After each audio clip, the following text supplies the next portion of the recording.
Sudarlun Pemkab Aceh Utara menyediakan ruang khusus bagi ASN dan masyarakat sebagai tempat isolasi mandiri COVID-19.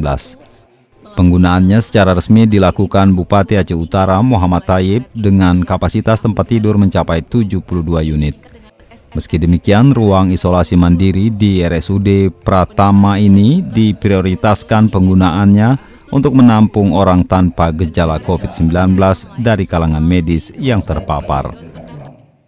Pada kesempatan ini, Muhammad Thayyib kembali mengajak masyarakat untuk tetap mematuhi protokol kesehatan dengan harapan terhindar dari paparan virus corona.